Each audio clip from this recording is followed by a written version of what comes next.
누가 강도 만난 자의 이웃이 되겠느냐? 누가 강도 만난 자의 이웃이 되겠느냐? 이 제목으로 하나님 말씀 전하겠습니다. 누구나 성공하기를 원합니다. 그것이 인간의 본성입니다. 그래서 자기 분야에 관한 지식과 전문성을 갖추고 부단히 연습하고 노력하여 성공의 기회를 찾습니다. 동시에 사람들은 행복하기를 원합니다. 기쁘고 복된 인생을 사는 것 또한 인간의 본성입니다. 이처럼 사람은 누구나 성공도 원하고 행복도 원합니다. 여러분도 그렇지 않습니까? 성공도 하고 싶고 행복도 하고 싶고. 하지만 성공이 곧 행복은 아닙니다.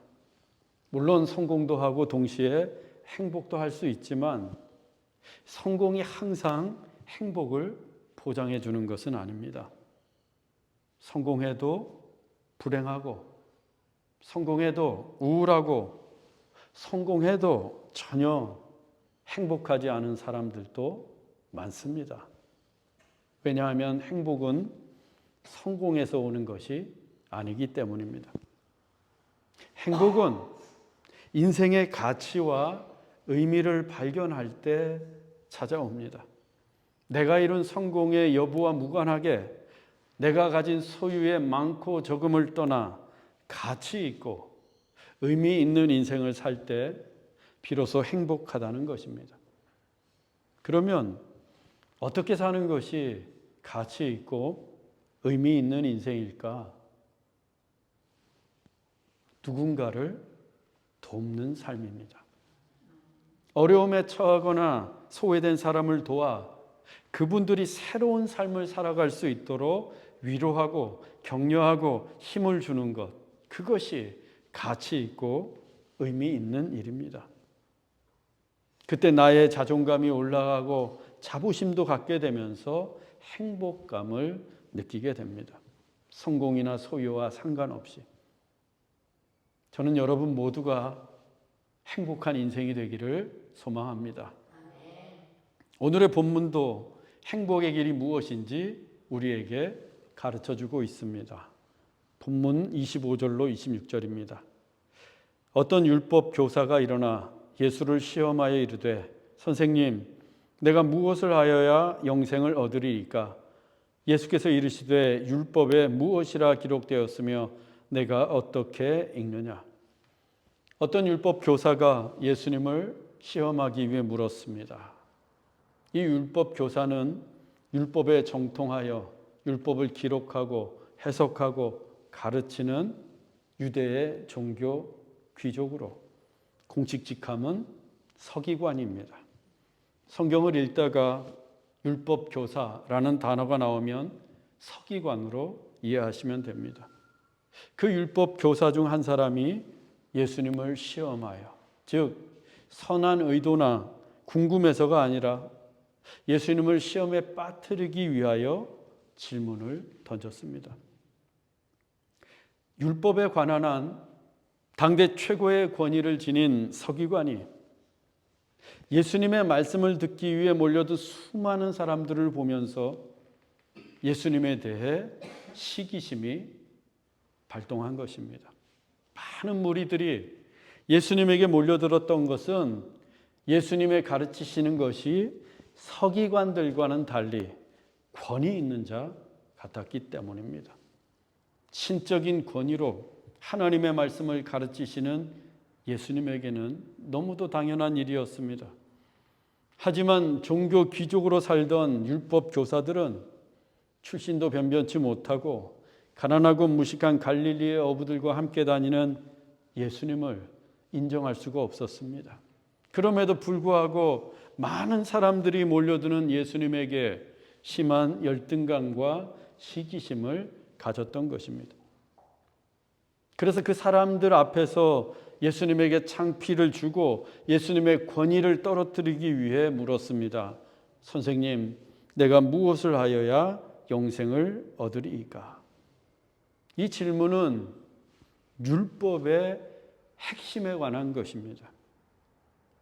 예수의 가르침에 사람들이 열광한다고 하니 예수의 실력이 얼마나 되는지 알아보려는 것입니다. 예수님의 답변이 율법에서 조금이라도 벗어나면 트집을 잡아 면박을 줄 것이 분명합니다. 예수님께서 그 속뜻을 모르실 리가 없습니다. 그래서 예수님이 되물으십니다. 율법에 무엇이라 기록되었으며 내가 어떻게 읽느냐? 율법 교사에게 율법에 기록된 내용을 물으신 겁니다. 특히 내가 어떻게 읽느냐라는 물으심은 그 율법의 말씀을 너는 어떻게 행하고 있느냐라는 의미였습니다. 예수님의 물음에 율법 교사가 답을 했습니다. 본문 27절로 28절입니다. 내 마음을 다하며 목숨을 다하며 힘을 다하며 뜻을 다하여 주 너의 하나님을 사랑하고 또한 내 이웃을 내 자신같이 사랑하라 하였나이다. 예수께서 이르시되 내 대답이 옳도다. 이를 행하라. 그러면 살리라 하시니. 율법이 굉장히 많은 것 같은데 그 율법의 주제는 크게 두 가지입니다. 하나님 사랑과 이웃 사랑. 율법 교사도 그같이 답을 했습니다. 하나님을 사랑하고 이웃을 사랑하라. 하나님은 마음과 목숨과 힘과 뜻을 다하여 사랑하고 이웃은 너 자신과 같이 사랑하라. 이것이 율법 전체, 성경 전체를 관통하고 있는 핵심 메시지입니다. 율법 교사는 과연 율법에 정통한 서기관답게 정확하게 답을 했습니다.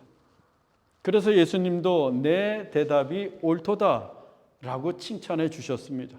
그리고 이를 행하라 그러면 살리라 라는 말씀도 덧붙이셨습니다. 내가 율법에서 읽은 대로 하나님을 사랑하고 이웃을 사랑하도록 직접 행하라 라는 말씀이었습니다. 그런데 예수님의 칭찬에 업이 된 이 율법 교사가 다른 질문을 합니다. 본문 29절입니다. 그 사람이 자기를 옳게 보이려고 예수께 여짜오되 그러면 내 이웃이 누구니이까? 율법 교사는 이제 예수님을 시험하는 데에는 관심이 없습니다. 자기를 옳게 보이려고. 예수님의 칭찬을 받은 김에 그 많은 사람들 앞에서 자기를 옳게 보이려고, 즉 돋보이기 위해서 질문을 합니다. 내 이웃이 누구니까? 율법에 내 이웃을 내 자신과 같이 사랑하라 라고 쓰였는데 그러면 내가 사랑해야 할 나의 이웃이 누구입니까? 라고 묻는 것입니다. 유대인들에게 있어서 이웃은 반드시 사랑의 의무를 행해야 할 대상을 가리킵니다. 반드시 사랑의 의무를 행해야 할 대상. 그리고 유대인들에게 이웃은 유대 동족으로 한정이 됩니다. 하나님의 언약 백성으로 선택받은 유대인들이 사랑의 의무를 다할 이웃이었습니다. 즉 유대인 나그네를 대접하고 유대인 과부와 유대인 고아를 돌보는 것이 이웃 사랑의 실천이었습니다. 사실 같은 동족에게 사랑을 실천하는 것도 쉬운 일은 아닙니다. 아마도 이 율법 교사는 나그네, 과부, 고아 등 유대 동족을 돌보는 이웃 사랑을 성실하게 이행하고 있었던 것 같습니다. 그래서 자신 있게 물었던 거예요. 내 이웃이 누구니까? 이제 예수님이 내 이웃은 나그네와 과부와 고아다. 하나님의 언약 백성인 그들을 사랑하라. 이렇게 말씀하시면 이 율법 교사가 기다렸다는 듯이 제가 나그네와 과부와 고아를 돌보고 있습니다 라고 답하려고 했을 것입니다.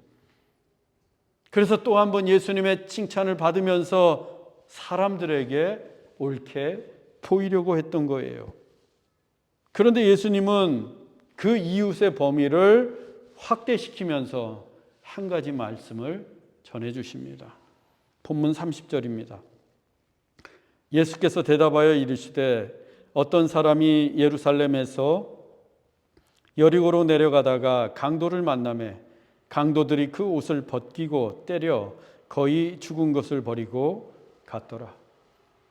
이어지는 이야기는 우리에게 익숙한 선한 사마리아 사람에 관한 내용입니다. 그 배경은 예루살렘에서 여리고로 내려가는 길이었습니다. 이 옛부터 예루살렘에서 여리고로 통하는 길은 위험하기로 유명했습니다. 예루살렘은 해발 762m의 고지대인 반면에 여리고는 해수면보다도 250m가 더 낮았습니다. 즉 예루살렘과 여리고의 낙폭이 1000m 이상이 되었던 거예요. 그래서 예루살렘에서 여리고로 내려가는 길은 마치 산에서 내려가는 것처럼 가파르고 또 구불구불한 굽이길이 많았고 커다란 바위와 동굴이 많아서 이 강도들이 몸을 숨겼다가 여행객이 나타나면 습격하기에 용이한 길이었습니다. 실제로 여행객들이 강도 맞는 일이 하도 많아서 그 길을 The Way of Blood, 피의 길이라고 불렀고 1930년대까지도 해가 졌을 때에는 통행을 자제하라고 경고할 정도로 강도의 출몰이 잦은 길이었습니다. 이 본문에 등장하는 어떤 사람도 그 길을 가다가 떼강도를 만났고 강도들이 그의 옷을 벗기고 거의 죽을 지경이 될 때까지 때린 뒤에 버리고 갔습니다.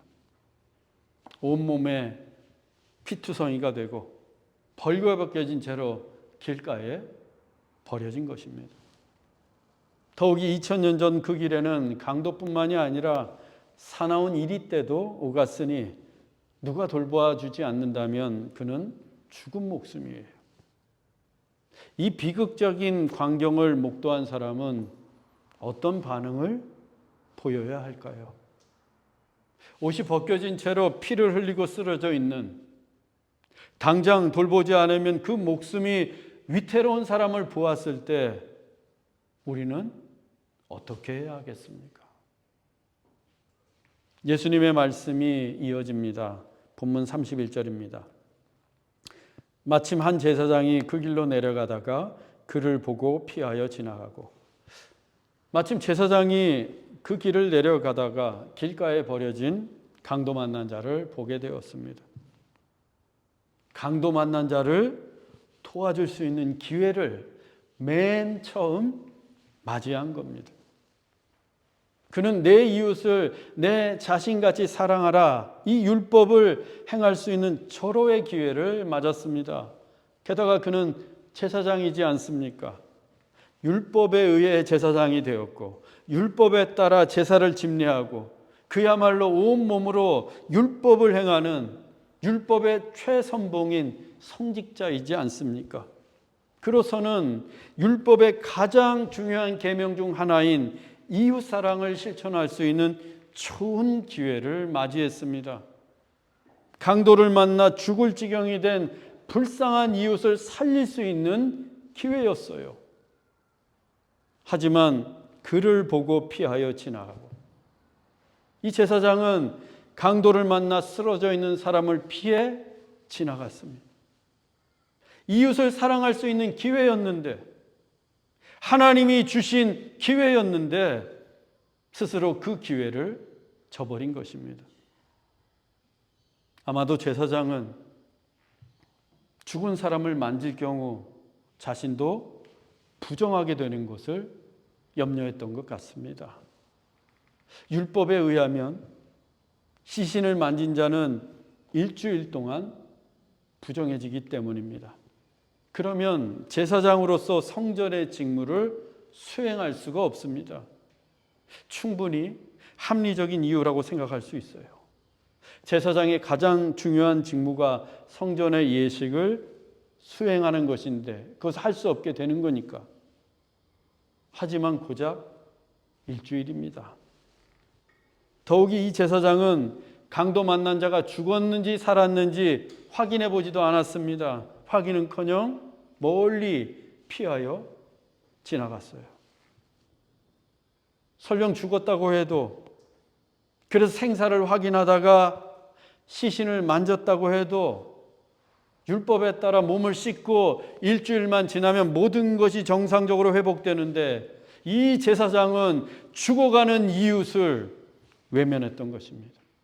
자기 눈앞에서 죽어가고 있는데 피하여 지나갔습니다. 그리고서 성전에 가서 제사를 집례하겠죠. 번제도 드리고 분향도 하면서 하나님을 예배하며 하나님, 내가 하나님 사랑합니다 라고 기도하겠죠. 아직 목숨이 붙어있던 강도 맞는 자는 그런 제사장의 뒷모습을 보면서 무슨 생각을 했겠습니까? 그를 처음 보았을 때 내가 이제 살 수 있겠다 했는데 저 제사장이 내 이웃이 맞기는 한 걸까 실망하며 낙심이 컸을 것입니다. 여러분, 우리도 누군가를 도울 기회가 올 때가 있습니다. 크든 작든 그 기회가 옵니다. 그 기회는요, 하나님이 주신 기회입니다. 이웃 사랑을 실천할 수 있도록 하나님께서 우리에게 주신 기회입니다. 그때 우리는 외면하고 피할 게 아니라 적극적으로 순종하기 원합니다. 기회가 왔을 때 내가 받은 하나님의 사랑을 그 이웃에게 전해주기를 원합니다. 그러면 혹 죽어가는 인생도 살릴 수 있습니다. 예수님이 말씀을 이어가셨습니다. 본문 32절입니다. 또 이와 같이 한 레위인도 그곳에 이르러 그를 보고 피하여 지나가되. 제사장이 떠나고 강도 만난 자가 크게 낙심하고 있던 차에 이번에는 레위인이 나타났습니다. 그는 제사장과 달리 가까이 다가옵니다. 점점 더 가까이 다가오더니 눈앞에까지 이르렀습니다. 강도 만난 자도 어떻게든 도움을 받으려고 죽지 않았다는 것을 알리려고 했을 거예요. 눈도 크게 떠보고 신음소리도 내보고 손가락 끝이라도 움직여서 살아있다는 것을 보여주며 나를 만져도 부정해지지 않는다는 것을 거듭거듭 확인시켜 주려고 했을 것입니다. 레위인도 이웃사랑을 행할 수 있는 기회를 만났어요. 제사장이 놓친 기회를 그가 잡았습니다. 레위인도 유대의 종교 귀족 가문입니다. 모세와 아론도 레위인이었고 제사장도 레위 지파에서만 나옵니다. 본문의 레위인은 제사장은 아니었지만 제사장을 도와 성전의 직무를 수행하는 성전의 귀족이었습니다. 당연히 율법에 기록된 이웃 사랑이 무엇인지 분명하게 인식하고 있었습니다. 유대인들에게 이웃은 반드시 사랑의 의무를 행할 대상이라고 했습니다. 그렇다면 길가에 버려져 죽을 위기에 처한 이웃을 도와야 마땅합니다. 보통의 유대인들도 그와 같은 의무가 있을진데 하물며 레위인이라면 더더욱 그 의무를 수행해야 합니다. 그런데 이 레위인은 그를 보고 피하여 지나가되 강도 만난 자의 비참한 몰골을 보고서도 그냥 가버렸습니다. 희망 고문만 하고 떠나간 거예요. 왜 그랬을까? 아마도 이 레위인은 강도 만날 것을 두려워했던 것 같습니다. 강도 만난 자를 도와주고 있는데 숨어있던 강도가 나타나면 자신도 곧바로 위험에 처할 수 있다는 두려움이었습니다.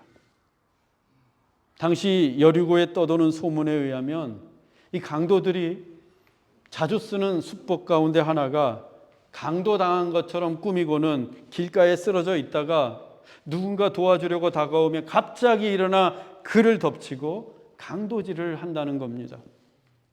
어쩌면 레위인도 처음에는 도와주려고 가까이 갔다가 그 위험한 소문이 갑자기 생각이 나서 황급히 도망친 것인지도 모르겠습니다. 그러나 여러분, 이웃을 사랑하는 일이 매번 편안하고 안전한 것은 아닙니다. 때론 위험할 수 있습니다. 전쟁통에 환자를 돌보는 일이 안전하겠습니까? 코로나 팬데믹 때 의료 봉사를 하는 것은 안전한 일이었습니까? 위험한 일이었습니다. 2년 전에 태양광 사역을 위해서 제가 아내와 함께 아프리카 탄자니아에 다녀온 적이 있었습니다. 가기 전에 이런저런 예방주사를 맞고 왔어요. 아프리카에 가면 열병, 말라리아, 또 쇠조각에 찔리는 파상풍, 그 밖에 여러 풍토병에 걸릴 위험이 있었기 때문입니다. 물도 함부로 마시면 안 됩니다. 호주에 있으면 전혀 걱정하지 않아도 되는 위험한 일이 아프리카 땅에는 많아요. 지금도 땅 끝에 계신 선교사님들은 그 모든 위험을 무릅쓰고 이웃 사랑을 실천하기 위해 그곳에 계신 겁니다. 그래서 사도 바울도 고백하지 않았습니까? 내가 여러 번 여행을 하면서 강의 위험과 강도의 위험과 동족의 위험과 이방인의 위험과 시내의 위험과 광야의 위험과 바다의 위험과 거짓 형제 중의 위험을 당했다. 이처럼 사랑은 위험한 거예요. 남녀 간의 사랑도 위험합니다. 현재 전 세계 인구수가 80억이라고 합니다. 남녀가 각각 40억이라고 할 때 한 남자가 한 여자를 만나서 사랑해서 결혼하는 것은 39억 9,999만 9,999명을 포기한 결과예요. 여자의 경우도 마찬가지입니다. 자그마치 40억 분의 1의 선택입니다. 얼마나 위험한 도박이에요. 거기에 자기 인생을 몽땅 걸었습니다. 지금 여러분 옆에 있는 아내와 남편 그리고 자식들은 그 위험한 사랑의 결과입니다. 그러니 소중히 여기시고 더 많이 더 애틋하게 사랑하시기 바랍니다. 레위인이 떠나자 강도 만난 자의 절망감은 더 컸습니다.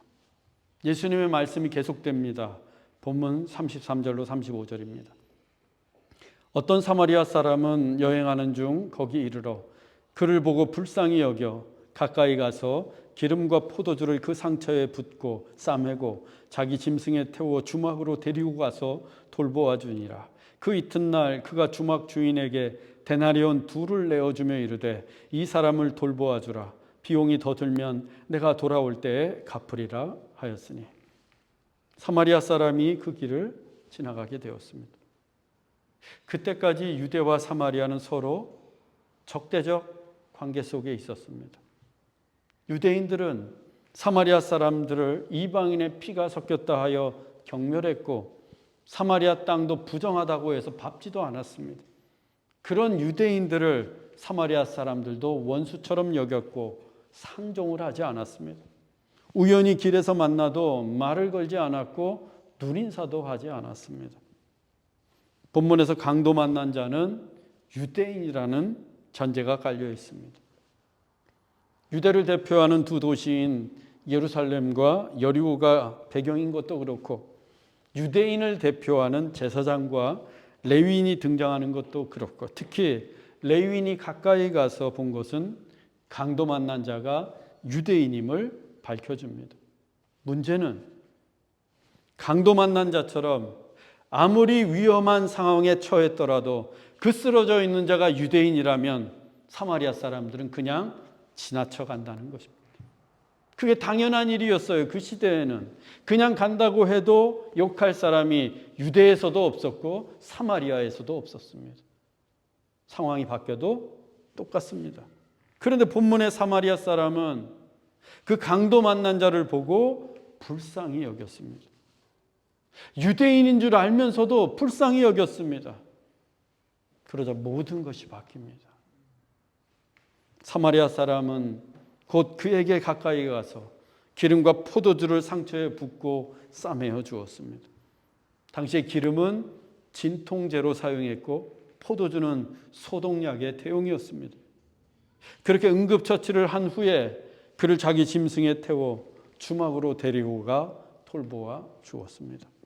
의원도 불렀을 것이고 약도 발라주며 필요한 치료를 더했을 것입니다. 그뿐만이 아닙니다. 이튿날 주막 주인에게 2 데나리온을 주면서 이 사람을 돌보아 달라고 부탁합니다. 2 데나리온은 당시 이틀치 품삯으로 적은 돈이 아닙니다. 꼬박 이틀을 일해야 벌 수 있는 돈이에요. 그 돈으로 강도 만난 자의 숙박비와 식사비 그리고 치료에 필요한 비용을 지불한 것입니다. 선불로. 이 정도만 해도 대단한 호의를 베푼 것인데 사마리아 사람은 만일 비용이 더 들게 되면 돌아오는 길에 내가 갚겠다고 합니다. 누가 들어도 감동적인 이야기입니다. 사마리아 사람은 율법이 의미하는 바 이웃 사랑에 대한 의무 그 이상을 행했습니다. 사마리아 사람이라고 해서 강도가 두렵지 않았겠습니까?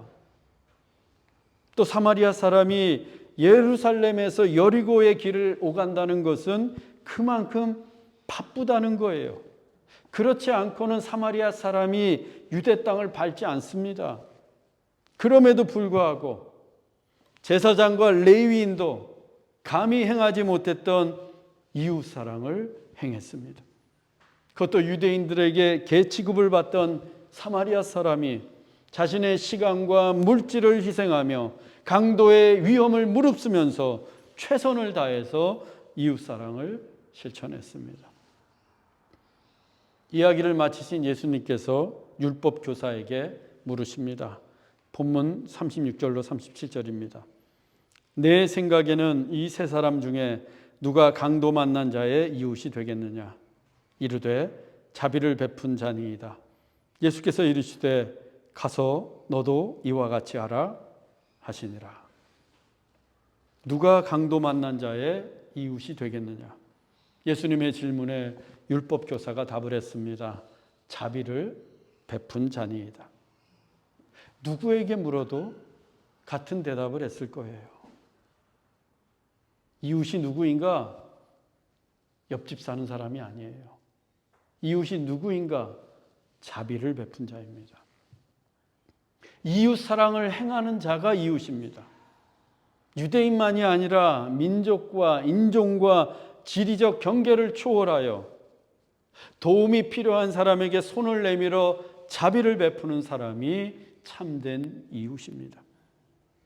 만일 제사장이나 레위인처럼 이웃 사랑을 외면한 채 성전에서 제 아무리 많은 제사를 드린다고 한들 그 예배가 무슨 의미가 있겠습니까?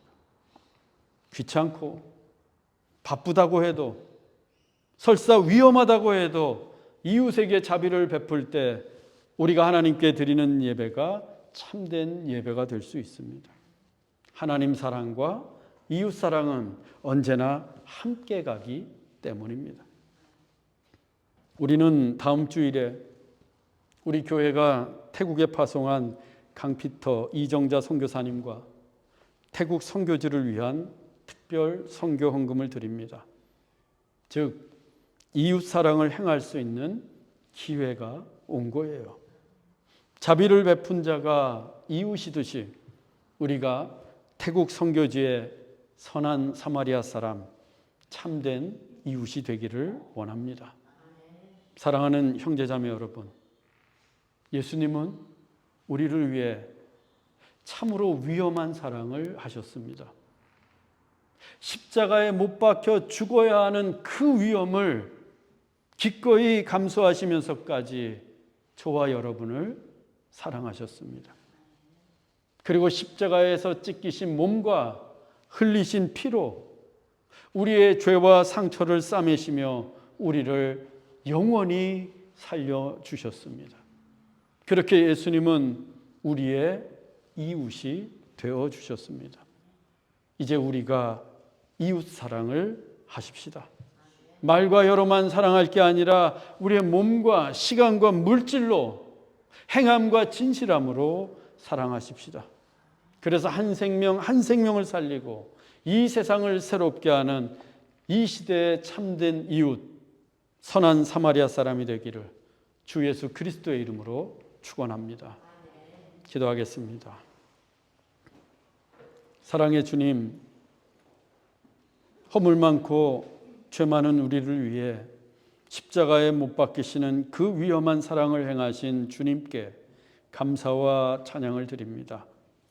참된 행복은 이웃사랑을 실천할 때 찾아온다는 것을 깨닫게 하옵소서. 이기적인 삶이 아니라 내 이웃을 내 몸과 같이 사랑하게 하옵소서. 이웃사랑의 기회가 왔을 때 자비를 베푸는 자가 이웃임을 깨닫고 기꺼이 행하는 이 시대의 선한 사마리아 사람이 되게 하옵소서. 길이요 진리요 생명이신 예수 그리스도의 이름으로 기도하옵나이다. 아멘.